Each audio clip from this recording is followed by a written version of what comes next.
कि एक भी सड़कें नहीं चलने पाएंगे। ये जिलाधिकारी महोदया भी अपने कमरे से बाहर नहीं निकलने पाएंगे यदि हमारे लोगों के समस्या का समाधान नहीं होगा। बस्ती जिले के एक भी प्रशासनिक अधिकारी बाहर नहीं निकलने पाएंगे, एक भी सड़क चलने नहीं पाएंगे यदि हम लोगों की मांगे नहीं मानी जाती हैं। तो दर्द की उन तक भला कैसे खबर पहुँचे, जहाँ सपने नहीं जाते वहाँ कैसे नज़र पहुँचे। निराला रूप है संवेदना का आज हर तट पर, डूब जाए कोई तो सिसकिया लेती लहर पहुँचे, सिसकिया लेती लहर पहुँचे। मिल रहा है आरएसएस के गुंडों द्वारा, जो बजरंग दल के गुंडे थे, भगवा के भेष में छुपे हुए कुछ आतंकवादी किस्म के लोग थे, जुनैद और नासिर की इनको जिंदा जला दिया गया है। ये शर्मसार करने वाली घटना। जो ये आतंकवादी किस्म के लोग जन्म ले रहे हैं, यहीं से नहीं 25 करोड़ रुपए का मुआवजा और उसके बाद प्रत्येक परिवार के जो एक घर के नौकरी देने का काम किया जाए। बजरंग दल के गुंडों ने 2 मुसलमानों को जिंदा बेगुनाह जला दिया। नमस्कार, मैं रंजना चौधरी और आप देख रहे हैं खबर ज्ञान तक न्यूज। हर खबरों पर नजर। Breaking news. बस्ती यूपी राष्ट्रीय पिछड़ा वर्ग ओबीसी मोर्चा के द्वारा राजस्थान के भरतपुर जिले के जुनैद और नासिर की जघन्य हत्या में शामिल आरोपियों के विरुद्ध सख्त विधिक कार्यवाही कराने के संदर्भ में जिलाधिकारी बस्ती को ज्ञापन सौंपा। बस्ती से संवाददाता ऋतिक कुमार की खास रिपोर्ट। ये जो ज्ञापन वाला मामला है, यह हरियाणा में मानवता को शर्मसार करने वाली घटना है। वो जो घटना घटी है, एक छोटी सी शायरी के माध्यम से मैं बात रखना चाहूँगा। उन जो जिंदा जलाए गए, ये उनकी आवाज़ है, ये हमारी कोई अपनी आवाज़ नहीं है, ये उनकी आवाज़ है।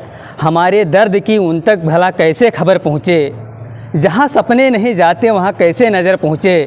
निराला रूप है संवेदना का आज हर तट पर, डूब जाए कोई तो सिसकिया लेती लहर पहुँचे, सिसकिया लेती लहर पहुँचे।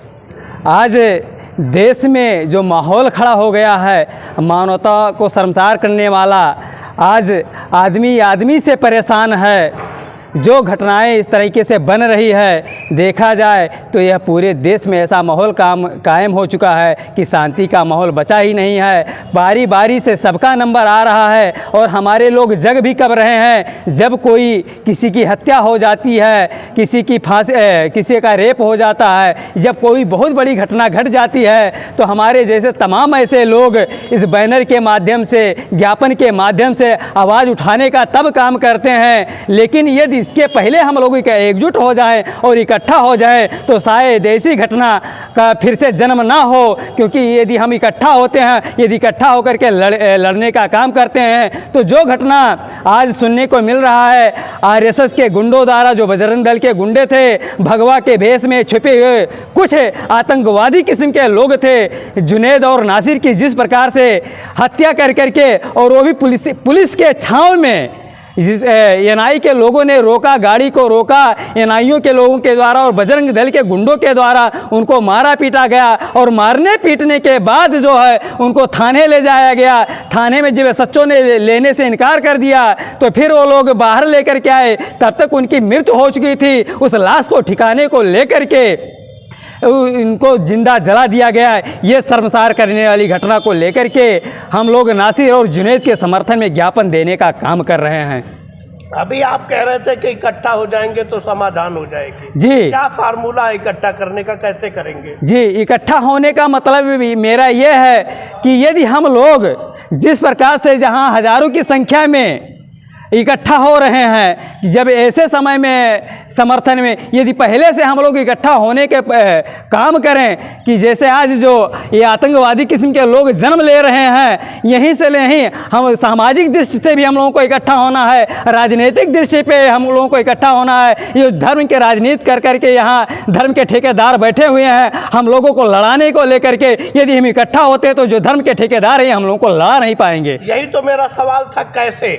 जब दलित और दलित के साथ खड़ा नहीं होता है तो और समाज के लोग एक साथ नहीं, ऐसा नहीं कि हमारे लोग खड़े नहीं हो रहे हैं, हमारे लोग साथ आ रहे हैं। जिनके अंदर जागृति आ रही है वो लोग आ रहे हैं। हमारे लोगों जो इकट्ठा ना होने पाए, इसमें भी दुश्मन की साजिश है। ऐसा नहीं कि हमारे लोग इकट्ठा नहीं होना चाहते हैं। हमारे लोगों के पास तमाम समस्याएं हैं, तमाम ऐसी चीज़ें, परेशानियां हैं, जिसका लाभ उठा करके जो धर्म के ठेकेदार बैठे हुए हैं वो लोग हम लोगों को तोड़ने का काम करते हैं। ऐसा नहीं हमारे लोग इकट्ठा नहीं, हमारे लोग बहुत अच्छे हैं, हमारे लोग इकट्ठा होने का काम भी कर रहे हैं। आज आपने जिला अधिकारी महोदय को ज्ञापन दिया, इनके द्वारा क्या आश्वासन आपको मिला?